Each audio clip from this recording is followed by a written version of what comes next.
Hey everybody! Hey. Welcome to our special March Madness that we have going on tonight. I'm super excited to announce my hubby. You guys, all of you guys already know him, but we will announce him just in case there's some new people that are hopping on. This is my husband, Matt, and he is a John Maxwell certified leadership and development coach. He has 20 years of experience of being in the Army and being in leadership roles, and he is amazing. So he's going to be sharing with us tonight about how to get motivated, how to gain momentum, and he's got a lot of good stuff for us planned. So without further ado, I'm turning it over to him, and I got my notebook ready. All right. Well, good evening, everyone. Scoot you over a little bit. There you go. Just a little bit.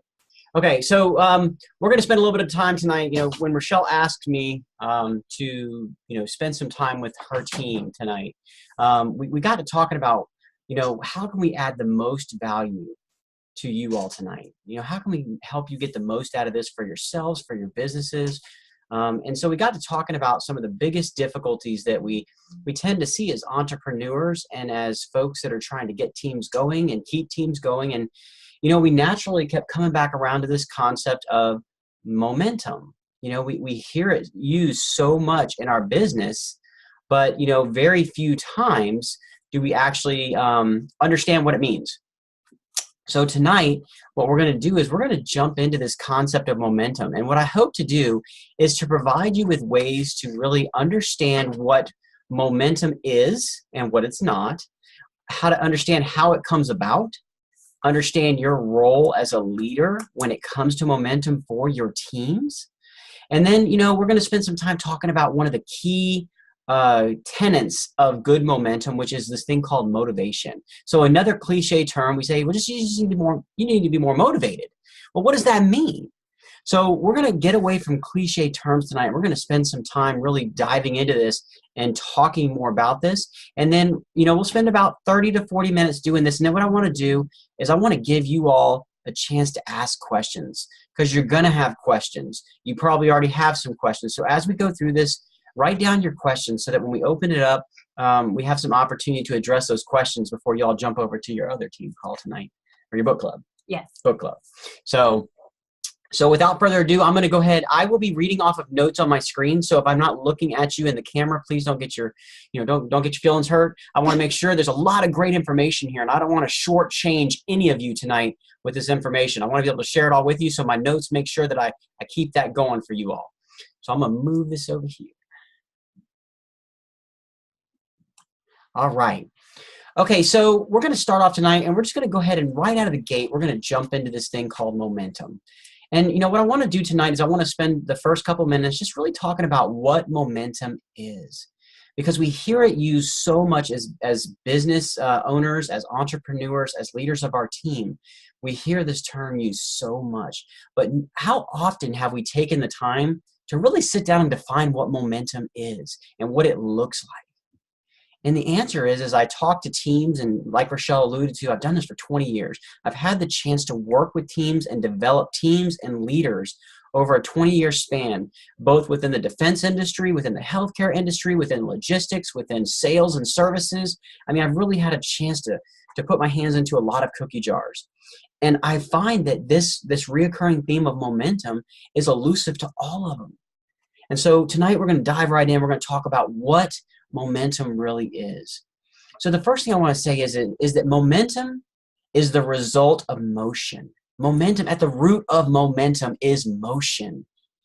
And so momentum is the result of motion, and it creates new motion. So it's the result of motion, and it's going to create new motion for you. That's that sustainable momentum, and we want to make sure that we're sustaining it in the right direction. So momentum is a powerful multiplier of your effort. So when you're in momentum, it multiplies your efforts, right? So it takes what you're doing in your business, and when your team is in momentum, when you're in momentum, it takes seemingly small effort and multiplies it across your team. So think about it. When you see teams that are doing really well, there's this natural kind of infectious culture about that team. They just seem to be on a roll. one good thing after another good thing. There's promotions, there's rewards, there's recognition. They're getting people to join. They're knocking down some of their mind traps that are holding them back. And this team just seems like they are on fire. And so we say to ourselves, wow, that team is in momentum. So it's a multiplier of your effort. Now, here's the thing that none of us really want to take time to admit about momentum.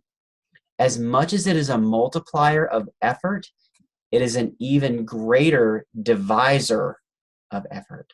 So we have positive momentum and we have negative momentum. Momentum inherently, we want to think of it as a positive term, but we can be in momentum going the opposite direction.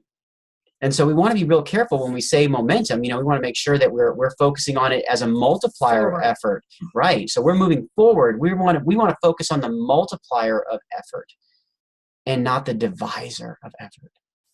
When you are not in forward momentum, it will divide you as a leader. It will divide your team. It will divide your performance results. And we all know what that feels like at various points. So take comfort in the idea that when you wrap your head around this idea of positive momentum, it will suddenly manifest itself and multiply across your team. And we're going to get into that here in a little bit more. So I want you to think about it like this as a mental picture of everything we just talked about. Think about, it's a lot easier for a rock to roll downhill than it is for us to push a rock uphill. And I tell you that because I want you to understand that getting into momentum takes effort. It takes focus. It takes time and productivity to get you into momentum. It's much easier to step aside and let that rock roll back down the hill. We don't want that rock to roll down the hill in your businesses. So the key is to ensure that you have strong footing so that negative momentum doesn't overpower you. When you have when you hit a little bump on the way up the mountain pushing this rock, it doesn't stop you. Momentum will project you over and keep you going. So the cool thing about motion, right? So think about motion. Motion, again, another visual for you here. Think about a train on a train track, right? So this train is at a standstill. Now, if we want this train to get into motion, because motion is required to get into forward momentum, motion is required. So if we want this train to get into forward motion and get momentum going, right, we have to have this thing called friction. And people don't want to acknowledge friction as part of our business. It's uncomfortable. Mentally, we are uncomfortable with the concept that there's friction in something. But friction is necessary for momentum. As we get going in our business, we're going to experience a lot of changes that must happen in our businesses, in ourselves, and in our teams. Those changes are friction. And that's key here.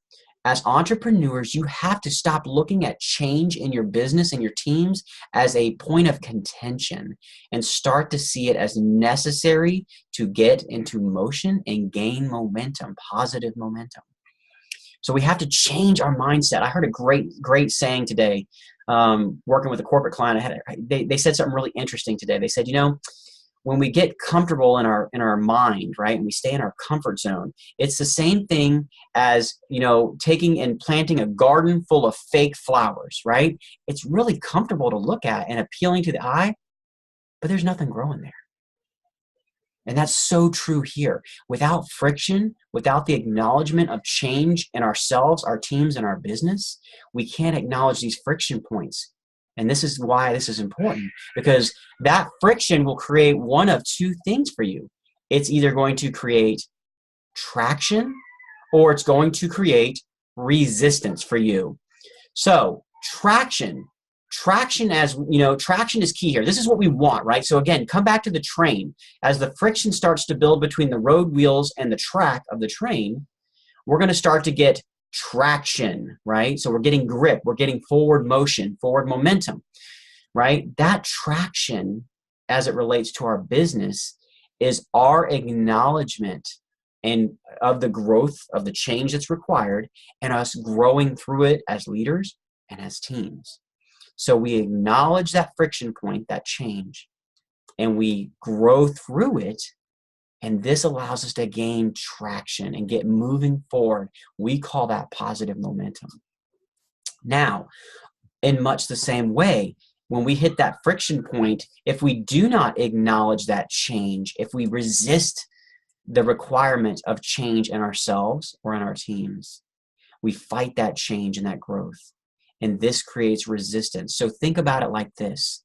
A train at a complete standstill cannot gain any momentum if I take a little 5-inch block and I put it and I wedge it up against the road wheel on the track. That train, as big as it is, will not overcome that itty-bitty obstacle. It can't. It's the resistance to any forward motion. We have to acknowledge that block has to be removed before we can get forward motion going. Now, here's the cool thing. When I get that train moving, I can take a 5-foot steel reinforced obstacle and put it on the tracks. But when that train is in full momentum, guess what it does? Mm-hmm. It plows right through the obstacles. That is why momentum is so important in your business. So we have to acknowledge change as a requirement of good business practice. There are things that are uncomfortable when it comes to running a business. And I can't say what it is for any one of you individually because it's different for different people. Each one of you bring knowledge, skills, abilities, talents, and gifts to your individual businesses. That's awesome. But at some point, it's only going to take you so far.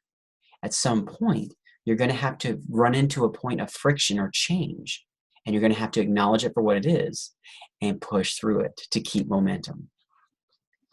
All right, so now we talked a little bit about what momentum is. So remember, momentum is motion, and it creates motion. A byproduct of it is friction, which is change, and how we react to that change either creates traction in the form of positive momentum or resistance in the form of negative momentum. So if you're not happy with your current level of momentum in your business, go back to what I just said and ask, where are my friction points right now in my business? Why am I not in momentum? Where am I not growing? Where is my team not growing? What friction points am I avoiding that I need to confront and address so that I can remove that little 5-inch block and get this train moving? So what does that mean for you as leaders? Each one of you is a leader of your own team. And so first we have to acknowledge that first and foremost, it is your fundamental role and nobody else's to create momentum for your team. Don't depend on your upline. Don't depend on your sidelines. And certainly do not depend on your downlines to create your momentum for your team. You're at the helm of your teams. It's your job to create the momentum for them. So you have 3 fundamental responsibilities as they pertain to momentum as a leader. The first, you have to create momentum for your teams and your businesses, period. You. The second, you have to take existing momentum and grow it. Here's the deal. Just because the train gets moving doesn't mean that the conductor stops, walks out of the compartment where they're conducting the train, where they're running the train, and goes and takes a window seat and enjoys the view. They have to keep the train on track. They have to keep the train moving at the appropriate speed and keep things moving forward. They don't get to sit back and say, well, I've reached my cruising speed and I'm comfortable here. Mm-hmm. We have to take existing momentum and continually say, great, we're in momentum. How do I grow it?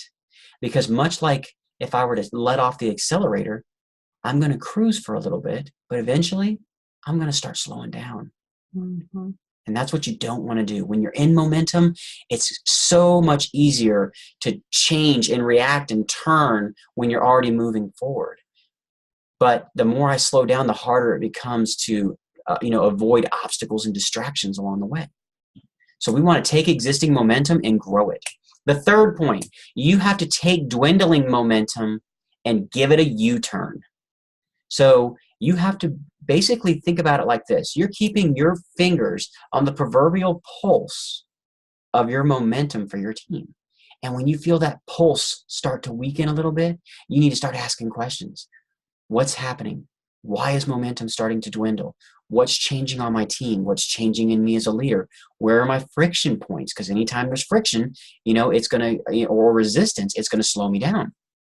And so you want to ask yourself those questions, and you need to model what we call U-turn behavior. You need to model that for your team because you own momentum for your teams. So if you own it and you get it moving in the right direction again, your team will see that as well. And that is a very powerful builder of influence for your team. An engaged leader understands and applies themselves towards those three fundamental responsibilities, and they can bring about some amazing momentum results. So here's what I was talking about before. Here's some key amazing things about momentum. Momentum magnifies success. I want you to write that down. If you're not happy with success in your business right now, it comes back to momentum. And we're going to dig into that a little bit more here in a minute. Momentum, performance, and motivation. But it all leads to momentum at the end of the day. Momentum takes those incremental successes. So when I say it magnifies successes, when your team's in momentum and you have small successes, it's going to take those small successes and it's going to make them look huge. Think about it. When a team's in momentum, they celebrate all kinds of victories. And it just seems like one after another, even though in reality, we're probably still enjoying the same levels of successes that exist in our business. It just magnifies them. We see them more when we're in momentum. We're not so much like the horse with blinders on, only seeing the negative things. We suddenly become aware that success is happening all around us on our team. So it takes incremental successes and it multiplies them to create large overall success for your team. So the second thing it does for you, momentum shrinks problems and obstacles. It goes back to the train I told you about. When a train is in momentum, I can take a 5-foot steel reinforced wall, put it in front of this train track, and the train will barrel through it. The obstacle was there. Didn't mean the obstacle didn't exist, but the difference is it didn't stop the momentum. Might have slowed it a little bit as you piled through it. But because you were in momentum, you were able to push through it faster, more quickly, and sustain and get back to true momentum more quickly. Mm-hmm. So momentum, the third point, momentum energizes. Everybody wants to be on the winning team. I don't care who you are. Nobody woke up this morning and said, I'm going to go find the worst team I can possibly find, and I'm going to join that team today because that sounds like something exciting to do. That's not how we think. It's not how we're programmed to think. We want to be on winning teams. We want to be a part of something that looks like success. And so when we have a team that's in momentum, it energizes the team. The team will rally around wins. Everybody will rally around it. New prospects will see that success and that momentum, and they will want to be a part of it. Right? So the fourth point, momentum enhances performance. People are more willing. So this is key here. When a team is in momentum, people are willing to take chances. They're willing to grow. They're willing to acknowledge that in order to continue to be a team that's in momentum, we need to grow in certain areas. So if you have problems with your team getting on book clubs or getting into personal growth opportunities, chances are they don't feel that momentum. And they don't feel like they're compelled to perform better, right? Think about it like this. If you were to join the winning team, if you walked into the room and you joined a team of people smarter than yourself, and you see the excitement in the room and you see the cool things that they're doing, what does it do to you?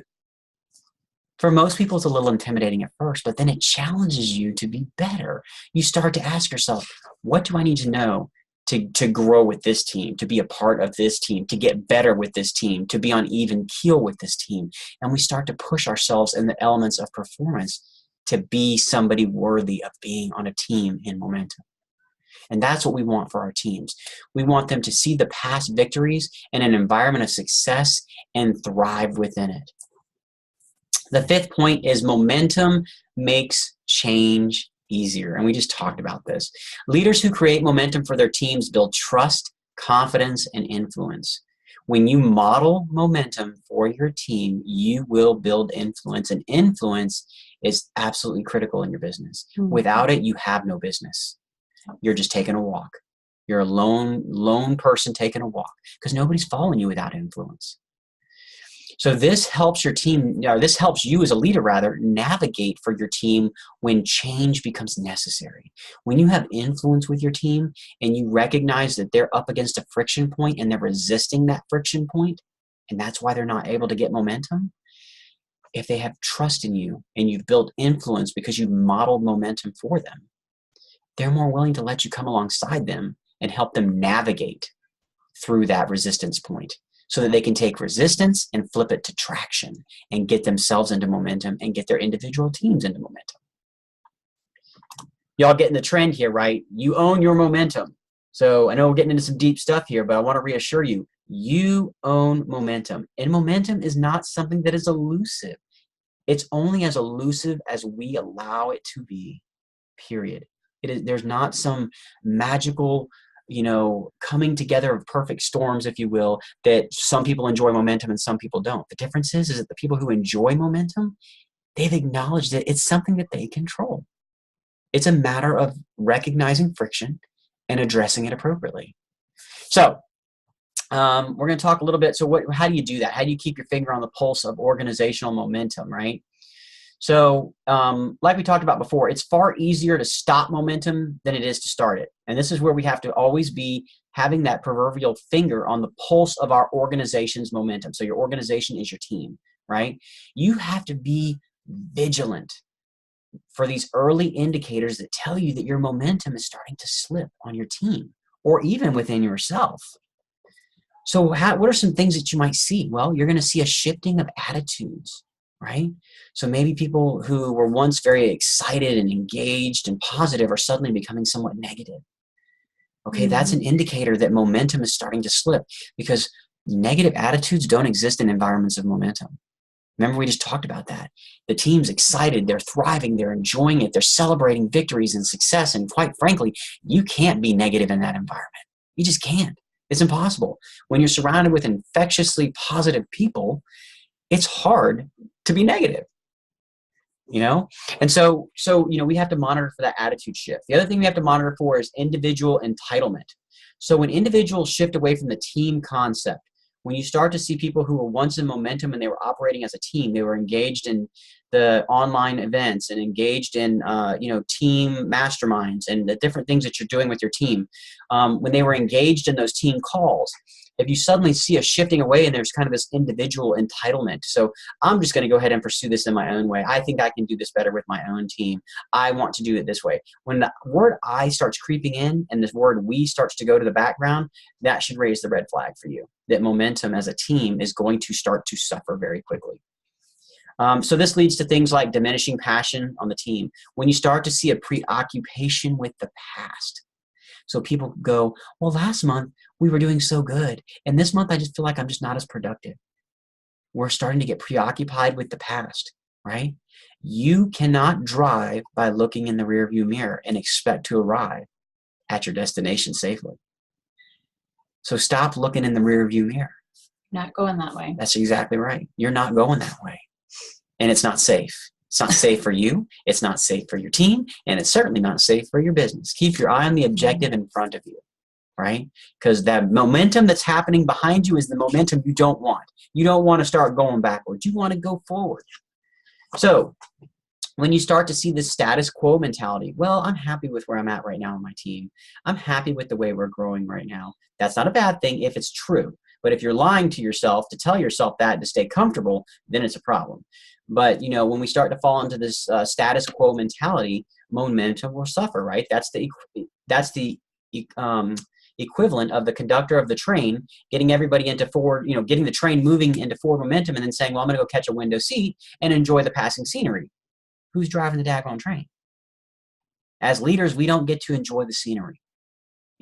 That's reality. As leaders, we have to acknowledge that our passing, we're going to catch our enjoyment of the scenery as passing glances, but we're celebrating because everybody in the passenger car compartment behind us, which represents your team, is enjoying the scenery and they're along for the ride and they're excited and they're ready to stay on the train. That's what you want. All right.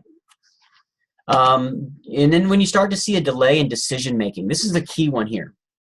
When I see delayed decision making, right? So what does that mean? That means that people are hesitant to make decisions. This is an indicator that there's a limited amount of trust happening on the team. There's an increased fear of failing, which puts us, into the mind traps, right? We talk about mind traps. I don't want to pursue something because I'm afraid I might mess it up. I'm afraid of what other people might think. I'm afraid I'm not equipped to lead this team in the direction that they need to go. And we start to fall victim to this thing that's the most powerful killer of your business, That is your mind. Mm-hmm. It's all in your mind. So let's see here. So I want to jump into and talk real quick about this momentum. So momentum is the product of performance. Does everybody understand that? Hopefully that's kind of where we're getting to tonight. And Rochelle's keeping me on track with time. You know, in order to achieve momentum, it's the byproduct of successful productivity and performance, right? How you perform in your business has a direct correlation to the level of momentum you enjoy as a result, right? So what I want to do tonight is I want to give you a way to measure momentum by measuring performance, right? So what we're going to talk about real quick is I'm going to give you, you know, you don't have to do the research on this. I've already done it for you. I'm going to give you the equation to understand performance. Okay. So performance is the product of three things working with or against you in terms of performance, right? These three things, rather, they're distinct variables, but they work together. They're not separate variables that are indiscriminate of each other. They affect each other. So it's a natural kind of a tug of war constantly going on with these three variables. So the first one is this thing called ability. So when we think about performance, right? So performance is how we're doing in our business. How are we meeting our business goals? How is our team meeting their business goals?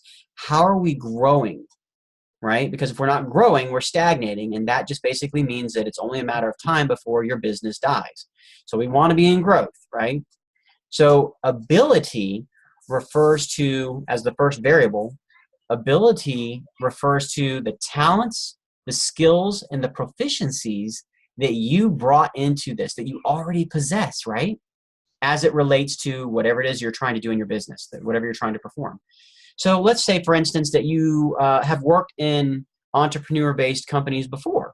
So you bring that with you to your own business now. So you understand what it looks like to identify your market, to identify your metrics. How do I measure whether or not I'm succeeding or failing as a business owner?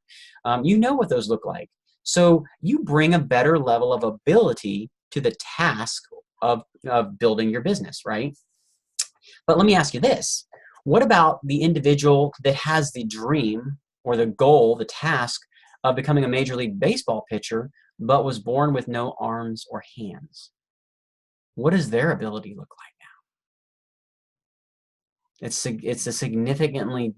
It's an uphill climb for them, for lack of a better term.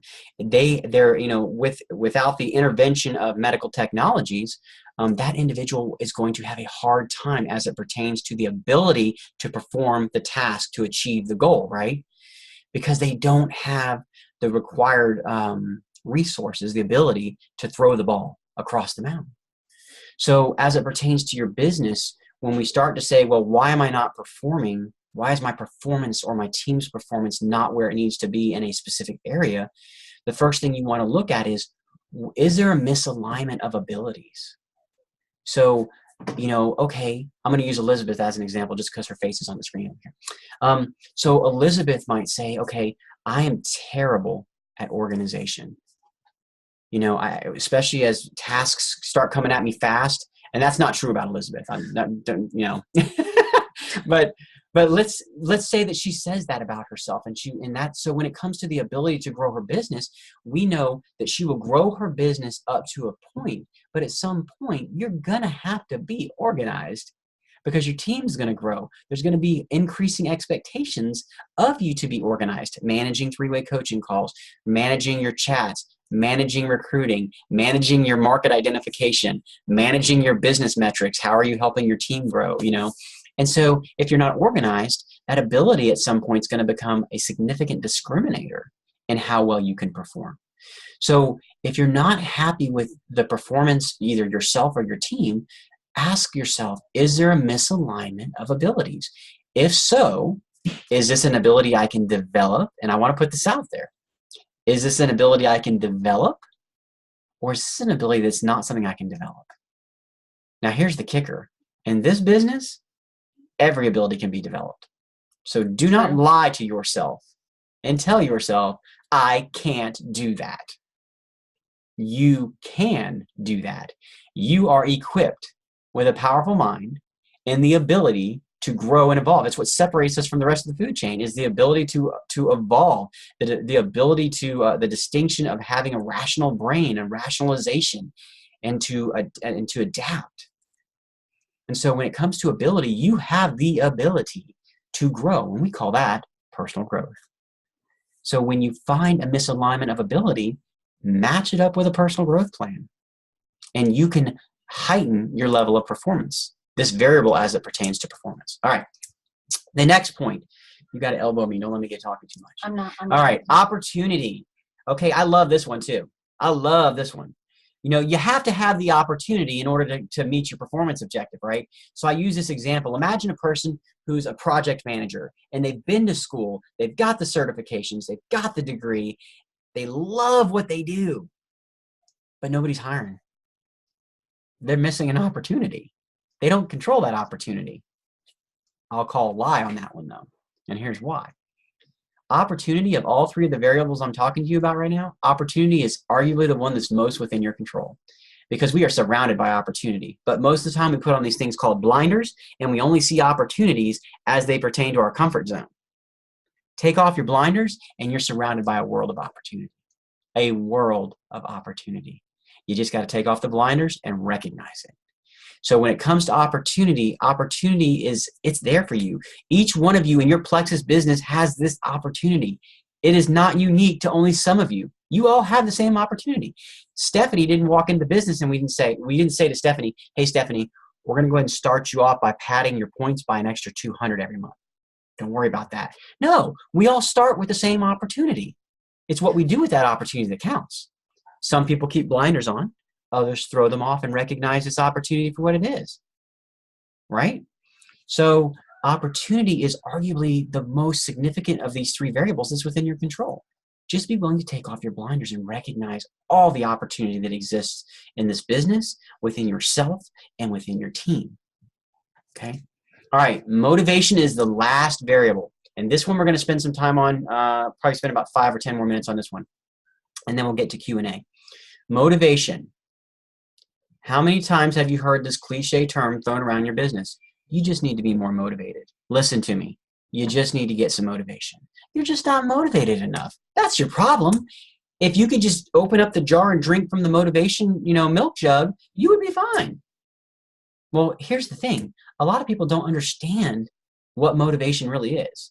It's just a cliche term. It's a misused term, right? It's kind of abused. It's kind of like the word innovation in business today. It's like, what does that mean? What does motivation really mean? So I'm going to spend a couple minutes and talk to you about this thing called motivation. And I'm going to give you some variables. I know a lot of variables tonight, but I'm going to give you four variables that affect your level of motivation, right? So before I jump to that, I want to recap real quick. So performance is the result of ability plus opportunity plus motivation. If your performance is not where you want it to be, or somebody on your team's performance is not where you want it to be, investigate. Put on your Sherlock Holmes hat and investigate. Is this an ability issue? Is it an opportunity issue? Or is it a motivation issue? I've now just told you how you can focus your investigation to figure out where you're not performing or why you're not performing to get you to momentum, positive momentum. So let's talk about this motivation thing real quick. All right, so motivation. So put on your motivation thinking hats. Motivation is a product of 4 things, 2 of which work to increase motivation and 2 of which are constantly fighting against the good to destroy your motivation, right? And so I'm going to talk about the good things first, right? So the first good variable, if you will, about motivation is this thing called expectancy, right? So expectancy is how much do I believe in my heart of hearts that if I perform this effort, task, or action, I'm going to get the desired reward for doing it. So if I tell you, listen, if you go and you sign up 3 ambassadors underneath you, you're going to get this silver bonus. Do you believe that if you put in the action and get those 3 people to join as ambassadors, that you're going to get this bonus? Everybody shake your head north and south. The answer is yes, because Plexus, is a responsible company with a high level of integrity who says, we will pay you for having achieved this significant milestone in your business. So you have a high level of expectancy that if I do the actions, I'm going to get the reward, right? Now, if I told you that, listen, if you sign up 3 people tonight and get them to become ambassadors, I'm going to give you $1 million out of my own personal expense account, what's your level of expectancy? Not so much. I don't have $1 million to give. Sorry. So the reality is that I can't give you the reward for your efforts. So in your mind, you're not going to be as motivated to perform the action because the reward that's tied to it is not there, right? Mm-hmm. So that's expectancy. Now I want you to keep these in mind because these are more investigating tools for you. So as you're investigating that variable of motivation and you start to investigate, the first thing you can investigate is this an expectancy issue? Am I not communicating the rewards to them for their hard work and effort? We want to keep, so some people are intrinsically motivated to perform tasks. Rochelle loves to talk to people. She enjoys, it fills up her tank when she's talking to people. I'm sorry, I'm using you as an example, I didn't ask. But she enjoys that. So that is intrinsic motivation. She does not need to be rewarded for talking to people. She doesn't need that. She just loves to do it. Well, I need people to be able to listen to. Well, they need to listen, but she doesn't need a reward for that, right? She just enjoys doing it. So what you have to start doing is asking, is this an expectancy issue as it relates to motivation? Meaning, do I need to communicate rewards better? So if they're not somebody like Rochelle, maybe I need to communicate, listen, by reaching out to these people, what you're doing is you're building relationships that cultivate influence, that allow them to trust you, that allow them to make the agreement. They will buy into you well before they ever buy into anything you are selling. If you didn't just write that down, write it down in big print. They will buy into you long before they ever buy into what you're selling, period.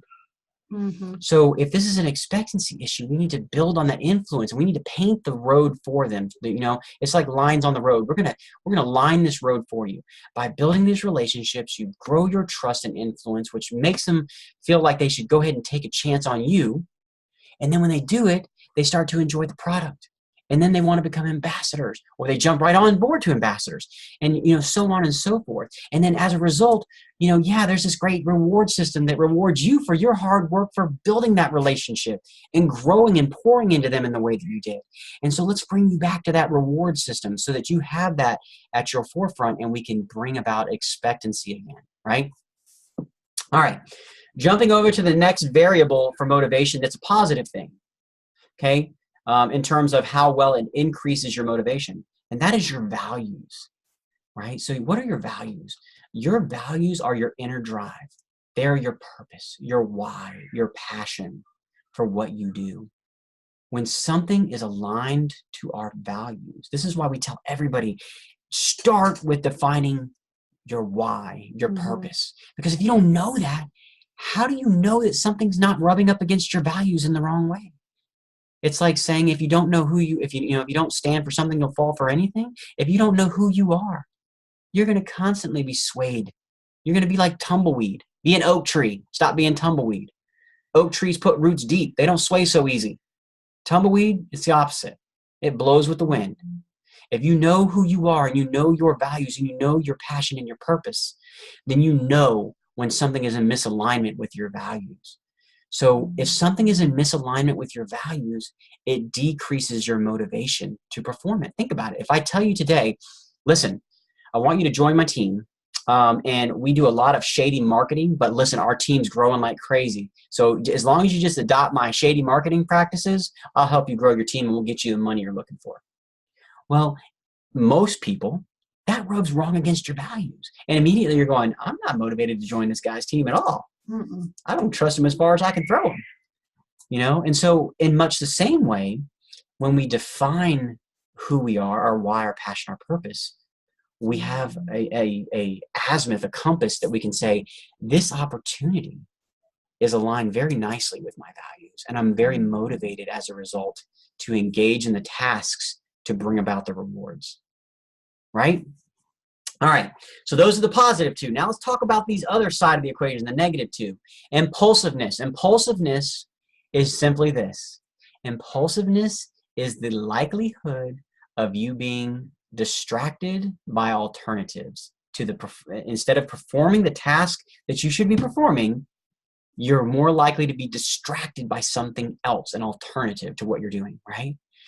Think about it, when you're not motivated, so think about the stack of dishes, right? So that you've got 2 days worth of dishes sitting on your counter, and you look at that stack of dishes. Are you motivated to go get after those dishes? Probably not. Most of us are going to go, yeah, I'm going to go find an alternative. What else can I do? Let me go do something that that is motivating. Let me go do Plexus. Let me go do Plexus, right? Let me go reach out to some new contacts, But so when your level of when impulsiveness is high, motivation is low, right? So when you think about these in terms of equations, when expectancy and values are high, motivation is high. When impulsiveness is high, motivation is low, right? And that's dangerous. So if you find yourself constantly being distracted away from the performance of your tasks, you need to ask yourself why. Go back to the top of the equation and say, is this an expectancy issue or is this a values issue, right? So the bottom tells you there's a problem. The top helps you figure out where the problem's at. And I'll have Rochelle post this graphic for you later on so you can see this equation that I'm looking at on my screen. It will make more sense when you see the equation. Write that down. The last point I want to talk about is delay. So what is delay? Well, it's simply this. Delay is the amount of time you will put off a task before actually doing it. When you are not motivated, so when delay is high, motivation is low. And this is simply what it means. If I know that I need to get my 3-2-1 done for the day, and I delay it to the last minute of the day, and then I find myself rushing to do it out of more obligation than motivation, then I have a high level of delay in the performance of that task. And so I have to investigate why. Why do I have a high level of delay? Is it an expectancy issue? Is it a values issue? Where do I need to dig in to get motivated about this task and reduce delay? All right. So, what are you talking about? Oh, okay. She's reading my notes that y'all can't see. She's being nosy. All right. So I'm writing this stuff down. It's very good. Yeah. So anyway, so real quick to recap this equation before we jump into a few minutes of Q&A here. So momentum is tied to performance. If you're not happy with your level of momentum, investigate your level of performance. How do you investigate your level of performance? Very simply by looking at the 3 variables that get you to performance. That is ability, opportunity, and motivation. If you're not happy with the level of performance, it is tied to one of those 3 things. This is not me saying this. This is years and years and years of research from behavioral psychologists, economists, cognitive therapists who have looked into this to say, what drives human performance? What drives human motivation? So this isn't Matt's rule. This is just me, spending months of research and time and energy to give it back to you in a very condensed version to help you be the best you can be in your businesses. So again, the final point is motivation. If you find motivation is lacking, and how do we know it's lacking? If I have a high level of impulsiveness and or a high level of delay, then I have decreased motivation. I can go back to expectancy and values and ask why. Do I need to repaint the expectancy picture for these people or for myself? Is there a misalignment of values that I need to address? When I do those 2 things and I get them refocused, motivation will increase because impulsiveness and delay will decrease. So, without further ado, I'm going to jump back over here and put you back on the big screen. And I'm going to go ahead and be quiet, which is a very important task for me, and let you all ask questions. We've got 20 people on here, so I'm sure there's a lot of great questions, and we've got about 10 minutes or so for questions. So have at it. What are your questions? Or comments.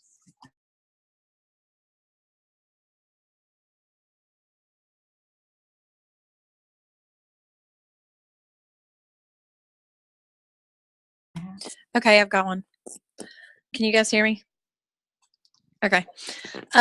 So what are your suggestions if you, like the very first thing that you would suggest if we find ourselves in like a loss of momentum, some concrete, here's maybe 3 things that we can focus on to do, like action steps to focus on exactly.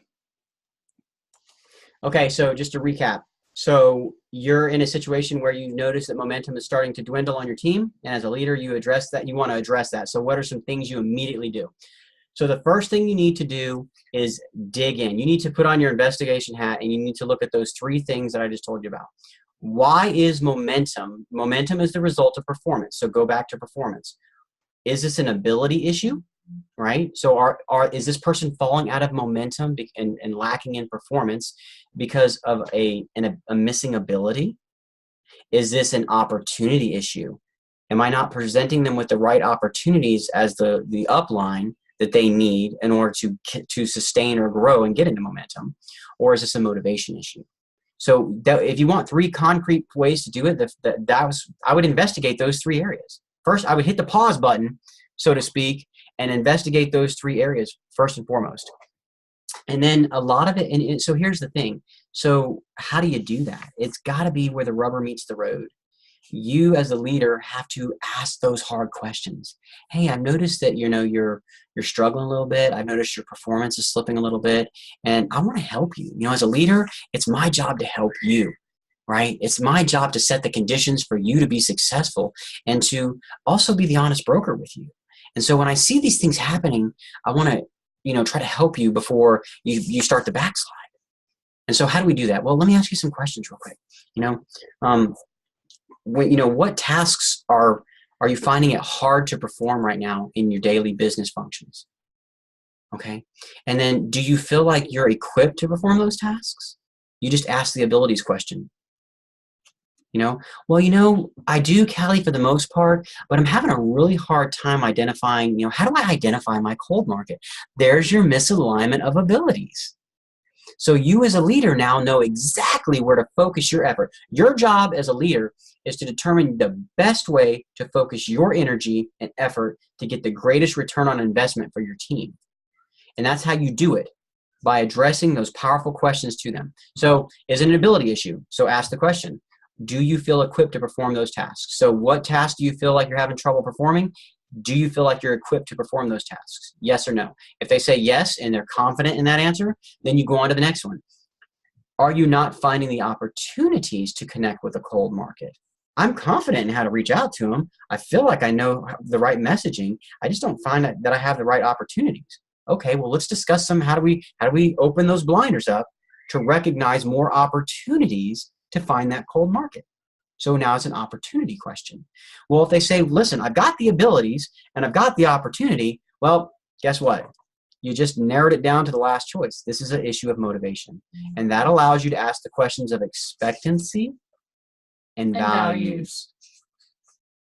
So you got the whole point in me providing this to you tonight is to say, it's not rocket science. I'm trying to equip you with a very defined way of helping your team or yourself understand where your momentum is not. If it's not where you want it to be, understand why it's not there, so that you in turn can start to put actions into place to get it there. Hopefully that answered your question, Callie. It was more than You did totally. But another thing that I heard you say that I think is really important to focus on too is that you want to be talking to this person on the phone when you're trying to address this, because you want to hear the sincerity of their answers, not texting them in their 3-way or back and forth, but talking to them on the phone. That way you can actually hear when they say, oh, I know how to do this. Like, you hear if there's question or hesitancy when they're saying those things. And otherwise you'll hear the confidence when they say the answers that you're asking questions to. Absolutely. So that gets back to a whole other class we can do another time with the whole team on the levels of listening. But you're absolutely right.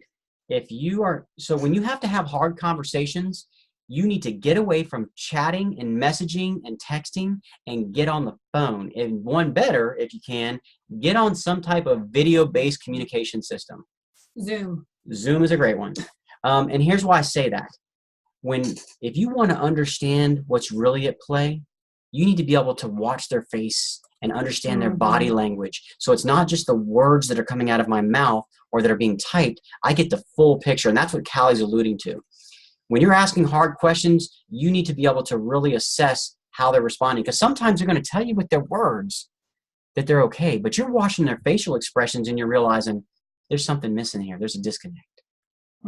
So, all right. Yeah, so that's really good. It's important to be on the phone with your team. Obviously, you know, you cannot be on the phone with every single person on your team every single day. It's depending on how big or small your team is. Maybe if you have a small team, say that you're a silver master, you have 3 people on your team. Yeah, you could get on the phone once a week with those people. That's no problem. What about if you are an Emerald ambassador and you have 90 level 1s on your team? That's just not going to happen. So then you have to see, as a leader, then you have to look at your team and you have to see, okay, who is going to get this time? That 80-20 rule, right? Yep. But it's really important to be on the phone once a week with your leaders, with your business builders. You want to be on the phone with your people, because then you can hear if there's any of these attitude shifts, individual entitlement. I wrote all these things down.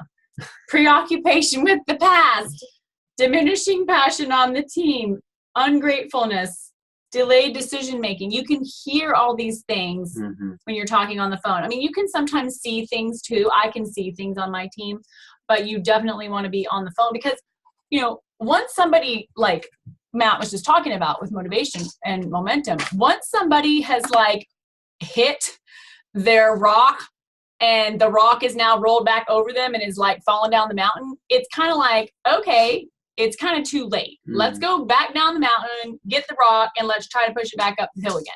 You don't want them getting rolled over by the rock. You want to be talking to them, and that's why it's important for us to be encouraging our team to be on Monday night calls, to be on things like this, to be on book clubs, to be on weekly calls with your leader, your sponsor, your friend, because this is where you have your Plexus church.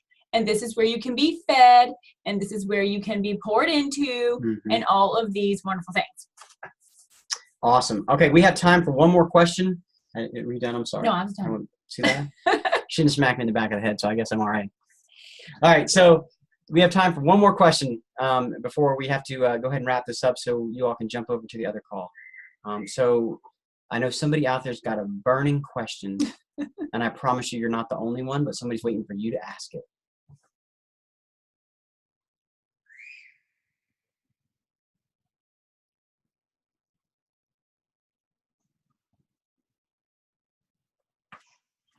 I'm good at teaching this, but I can't believe I'm that good. That's just good. Well, I have something to say, go ahead. since everybody else is going to sit over there with their microphones muted.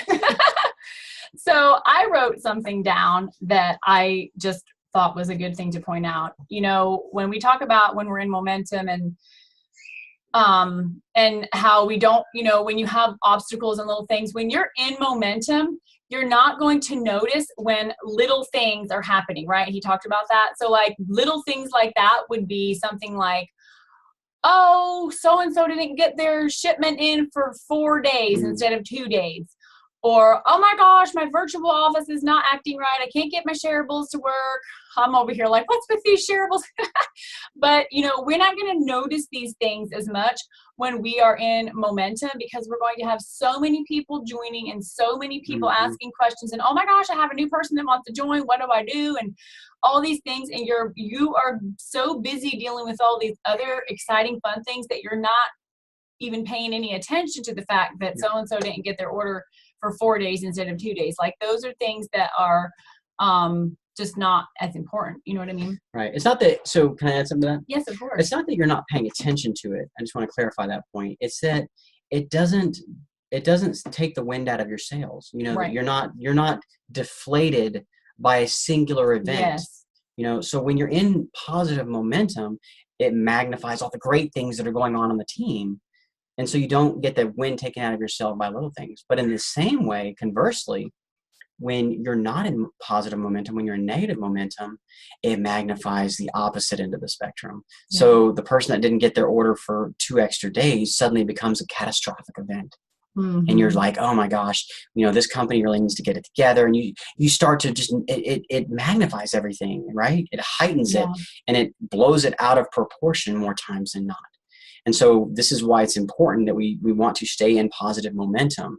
And when you find people who are in the doom and gloom and who are, in, the chaos and catastrophic end of the spectrum, then you need to investigate that, and you need to help them navigate back to positive momentum.